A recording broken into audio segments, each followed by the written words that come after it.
दोस्तों, कई बार हमें कमेंट में पूछा जाता है कि हम सुबह की पूजा तो समय पर कर लेते हैं, किंतु शाम की पूजा का सही समय क्या होता है और शाम को दीपक जलाना चाहिए और दीपक जलाते समय किस नियमों का पालन करना चाहिए। यदि हम शाम को दीपक जलाते हैं तो क्या हमें स्नान करना आवश्यक है? मतलब शाम की पूजा बिना स्नान के कर सकते हैं या फिर नहीं कर सकते हैं? और शाम को घर में कितने दीपक प्रज्वलित करना चाहिए? कहाँ कहाँ पर दीपक प्रज्वलित करना अच्छा रहेगा? दीपक जलाने का मंत्र क्या होता है? घर की परेशानियों को दूर करने के लिए या फिर किसी विशेष मनोकामना को पूर्ण करने के लिए दीपक किस प्रकार से प्रज्वलित करना चाहिए? तो आज की जो वीडियो है पूरी तरह से संध्या वंदन पर आधारित है।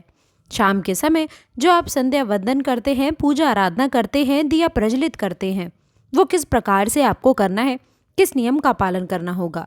मतलब आज की वीडियो पूरी तरह से आर्थिक प्रश्नों पर आधारित है, जिनका उत्तर आज हम आप लोगों को शास्त्रों के अनुसार देने का पूरा प्रयास करेंगे। तो वीडियो को आप पूरा देखिए। यदि आपने आज की वीडियो पसंद आए तो इसे लाइक पक्के से कर लें, क्योंकि आपका लाइक कमेंट्स हमारे लिए बहुत महत्वपूर्ण होते हैं। यह एकमात्र जरिया है जिनसे हमें पता लगता है कि आपको ये जानकारी अच्छी लगती है और आप हमारी वीडियो शुरू से लेकर अंत तक देखते हैं। तो यदि वीडियो पसंद हो तो लाइक तो अवश्य से करिए करें। इसके साथ ही कमेंट बॉक्स में माता रानी के नाम का जयकारा भी पक्के से लगा लें। इससे आपको सकारात्मक ऊर्जा की प्राप्ति होती है। और हाँ, चैनल पर पहली बार आए हैं और आपने अभी तक चैनल को सब्सक्राइब नहीं किया तो चैनल को सब्सक्राइब ज़रूर कर लीजिए व बेल बटन को भी प्रेस करें। इससे ये होगा कि इस चैनल पर जो भी नई वीडियो आएगी उसकी नोटिफिकेशन सही समय पर आपको मिलेगी। तो सबसे पहले हम बात करते हैं कि संध्या दीपक प्रज्वलित करने से मतलब शाम को पूजा करने से पहले क्या स्नान करना आवश्यक है। देखिए, शास्त्र के अनुसार पूजा में शुद्धता तो बहुत आवश्यक होती है।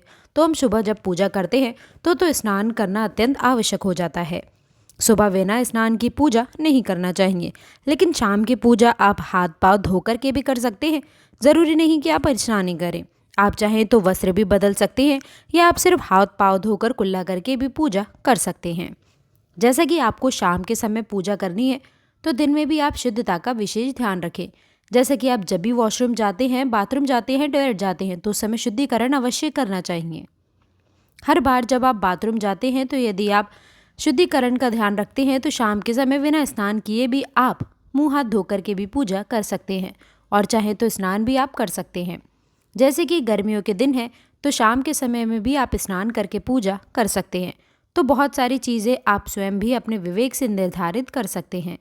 और अगला प्रश्न है कि शाम की पूजा में दीपक किस समय जलाना चाहिए।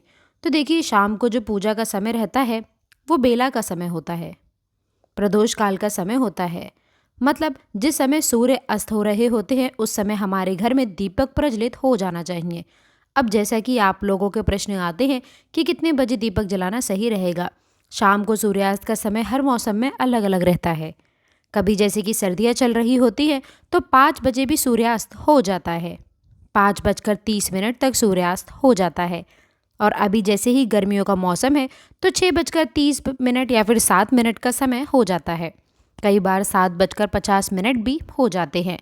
गर्मियों में तो प्रत्येक मौसम में सूर्यास्त का समय अलग पहुंचता है। इसीलिए एक सही समय बताना है कि इसी समय आप दीप प्रज्वलित करें, ये तो बहुत मुश्किल होगा और ये सही भी नहीं रहेगा। एक ही समय पर हर बार हम दीप प्रज्वलित नहीं कर सकते हैं।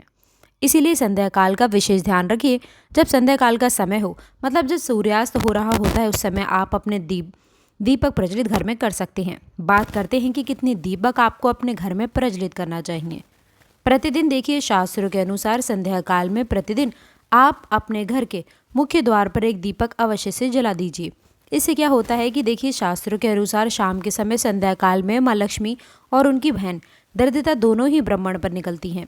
तो जिस घर के मुख्य द्वार पर दीपक प्रज्वलित होता है उस घर में माँ लक्ष्मी प्रवेश कर जाती हैं, और जिस घर के मुख्य द्वार पर दीपक नहीं जलता, अंधेरा होता है, उस घर में दरिद्रता आ जाती है। तो इसीलिए माँ लक्ष्मी का प्रवेश आपके घर में हो, इसलिए घर के मुख्य द्वार पर एक दीपक अवश्य से प्रज्वलित करें।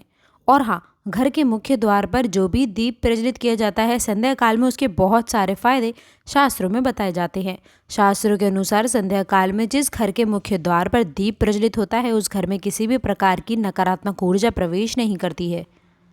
कोई भी वास्तु दोष आपके घर में हो, यदि आप मुख्य द्वार पर दीप प्रज्वलित करते हैं तो समस्त प्रकार के वास्तु दोषों से आपको मुक्ति मिल जाती है। और यदि आपके घर में पितृदोष है जिसकी वजह से परेशानियां घर में बनी रहती हैं, तो घर के मुख्य द्वार पर जो हम दीप प्रज्वलित करते हैं उससे घर का पितृदोष भी समाप्त हो जाता है। और इसके अलावा घर में किसी भी प्रकार की अशांति रहती हो या घर में बीमारियां बहुत रहती हों, कलह कलेश रहता है, आर्थिक तंगी रहती है, तो घर के मुख्य द्वार पर हम दीप प्रज्वलित करते हैं तो समस्त प्रकार की परेशानियों से, दुखों से आपको मुक्ति मिल जाती है। इसीलिए घर के मुख्य द्वार पर भी दीप प्रज्वलित करना अत्यंत आवश्यक होता है। तो शास्त्रों के अनुसार घर के मुख्य द्वार पर एक दीपक अवश्य से होना चाहिए। और बात करें दूसरे दीपक की, तो दूसरा दीपक आपको अपने घर की तुलसी के पास प्रज्वलित करना चाहिए। शास्त्रों के अनुसार यदि शाम के समय संध्या काल में तुलसी की जल के पास अंधेरा रहता है तो ऐसे घर में दरिद्रता का स्थायी वास बनता है। और जिन घरों में शाम के समय तुलसी के पास दीप प्रज्वलित किया जाता है ऐसे घर में स्थिर लक्ष्मी का वास हो जाता है। श्री हरि विष्णु सहित माँ लक्ष्मी ऐसे घरों में वास कर देती हैं।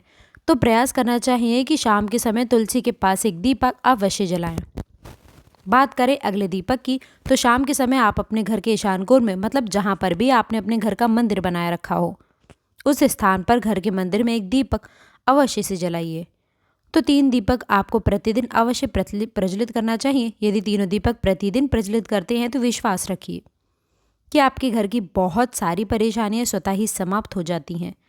और अब बात करते हैं अगले प्रश्न के बारे में, जो आप लोगों के हमेशा प्रश्न आते हैं कि दीपक किस चीज़ से प्रज्वलित करना चाहिए, सरसों का तेल, या फिर आप तिल के तेल का प्रयोग भी कर सकते हैं, या फिर आप शुद्ध घी का, गाय के घी से हम दीपक प्रज्वलित कर सकते हैं।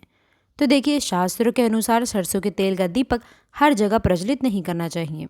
सरसों का तेल कड़वा तेल कहा जाता है। इस तेल को हम प्रज्वलित करते हैं शनिदेव के लिए। शनिदेव को नियमित अगर आप भी दान पुण्य करते हैं, शनिवार के दिन को आपको सरसों के तेल का दीपक प्रज्वलित करना चाहिए। और आप चाहें तो जैसे कि पीपल का वृक्ष होता है वहाँ पर भी सरसों के तेल का दीपक प्रज्वलित कर सकते हैं, या भैरव देवता होते हैं उनके लिए भी सरसों तेल का दीपक प्रज्वलित किया जाता है। इसके अलावा कहीं पर भी सरसों तेल का दीप प्रज्वलित करने के बाद शास्त्रों में नहीं बताई गई है। शास्त्रों के अनुसार घर में ज्योति प्रज्वलित की जाती है या फिर किसी भी देवता के निमित्त जो हम दीप प्रज्वलित करते हैं उसमें गाय का घी डालकर ही प्रज्वलित करना चाहिए। अब देखिए, ऐसे समय में जबकि गाय का शुद्ध घी नहीं मिल पाता है तो हमें क्या करना चाहिए। आपको गाय के घी के नाम पर जो भी मिल जाता है या शुद्ध भी मिल जाता है उसका प्रयोग कर सकते हैं, या फिर आप चाहें तो तिल के तेल का दीप प्रज्वलित कर सकते हैं। तो प्रतिदिन जो आप दीप प्रज्वलित करते हैं अपने घर में, आप मुख्य द्वार पर प्रज्वलित करें, या फिर तुलसी के पास प्रज्वलित करते हैं, या फिर आप घर के ईशान कोण में प्रज्वलित करते हैं। सभी दीपक आपके लिए शुभ होंगे और आप तेल से प्रज्वलित करें। हाँ, जब आप दीपक प्रज्वलित करते हैं, जैसे कि मुख्य द्वार पर जो दीप प्रज्वलित करेंगे या फिर तुलसी के पास जो दीप प्रज्वलित करते हैं, घर में भी जो दीप प्रज्वलित किया जाता है, तो ध्यान रखना चाहिए कि एक चीज़ का कभी भी कि दीपक को सीधा ज़मीन पर ना रखें। दीपक रखते समय प्रतिदिन दीपक के नीचे थोड़ा सा आप चाहें तो चावल रख सकते हैं, या फिर आप चाहें तो थोड़े से पुष्प भी रख सकते हैं। और अगर आप दीपक के नीचे चावल रखते हैं तो इस बात का आपको ध्यान रखना है कि अखंडित चावल नहीं होने चाहिए, क्योंकि ऐसा माना जाता है कि अगर टूटे हुए चावलों का प्रयोग हम पूजा में करते हैं किसी भी प्रकार से, चाहे दीपक के नीचे रखकर करते हैं या फिर अक्षत के स्वरूप में करें, तो इससे घर में दरिद्रता आ जाती है। इसीलिए अखंडित चावल ना हो अगर आप दीपक के नीचे रखते हैं तो। और जैसे कि कई लोगों के प्रश्न आते हैं कि प्रतिदिन जो दीपक के नीचे हम चावल रखेंगे तो उस चावल का अगले दिन क्या करना चाहिए। तो अगले दिन वो चावल उठा के आप पक्षियों को डाल दीजिए, पक्षी उसे खा जाते हैं।